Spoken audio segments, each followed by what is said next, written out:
संग्रामाची आणि मराठ्यांच्या सत्तेच्या इतिहासाची एकूणच साक्ष देणारा शनिवारवाड्याची आज वर्धापन दिन आहे आणि याच वर्धापन दिनानिमित्त आपण या भागात आलेलो आहोत। आपण बघितलं तर हा दिल्ली दरवाजा आहे, तर तो सुद्धा अगदी काही वेळापूर्वी उघडण्यात आलेला आहे।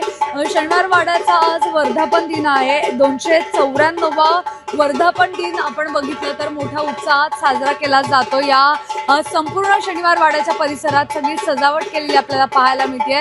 हा जो दिल्ली दरवाजा आहे त्याला हार घातलेला आहे, हारांनी सजवलेला आहे, तर केळीची पानं आहेत त्याने सुद्धा सजवलेला आहे, तर रांगोळ्यांची आरास सुद्धा इथे आपल्याला केलेली पाहायला मिळते। आज सकाळी खरं तर शनिवारवाड्या बाहेर इकडे जर पाहिलं तर सनई चौघडे जे आहेत तर ते सुद्धा वाजवले जात आहेत आणि यांचा सूर जो आहे तो सुद्धा या शनिवारवाड्याच्या परिसरामध्ये घुमू लागलाय। या ऐतिहासिक क्षणामुळे खरं तर संपूर्ण परिसरातच एक वेगळंच ऐतिहासिक आणि भक्तिमय वातावरण निर्माण झालेलं पाहायला मिळतंय। पारंपरिक वेशभूषेत इथले काही जे लोक आहेत तर ते सुद्धा इथे आलेले आपल्याला पाहायला मिळतात आणि ढोल ताशांचा निनाद सुद्धा मोठा आपल्याला इकडे ऐकायला मिळतोय। खरं तर या वर्धापन दिनानिमित्त जे श्रीमंत थोरले बाजीराव पेशवे असतील त्यासोबतच नानासाहेब पेशवे असतील तर यांच्या फोटोंना हार सुद्धा घातलेला आपल्याला इकडे पाहायला मिळत आहेत।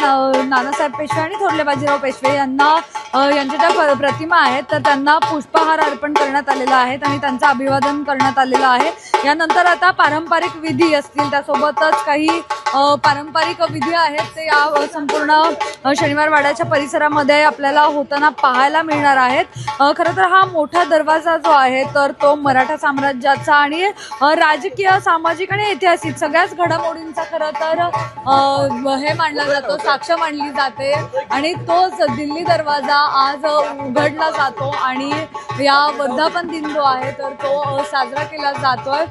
पुण्याच्या ज्या खासदार आहेत मेधा कुलकर्णी तर त्या सुद्धा अगदी काही वेळामध्ये इथे येणार आहेत, तर त्या सुद्धा उपस्थिती लावणार आहेत आणि खरं तर आपण पाहिलं तर 1732 साली उभारण्यात आलेला हा शनिवारवाडा पेशव्यांच्या कारकिर्दीतील खरं तर प्रशासकीय केंद्र होता आणि याच वाड्यातून अनेक महत्त्वाचे निर्णय घेतले गेले, मोहिमांची आखणी केली गेली आणि मराठा सत्तेचा पूर्ण विस्तार जो आहे तो झाला होता। त्यामुळे शनिवारवाडा हा केवळ खरं तर ऐतिहासिक वास्तू नसून तो एक मराठा पराक्रमाचा आणि अस्मितेचा प्रतीक सुद्धा मानला जातो।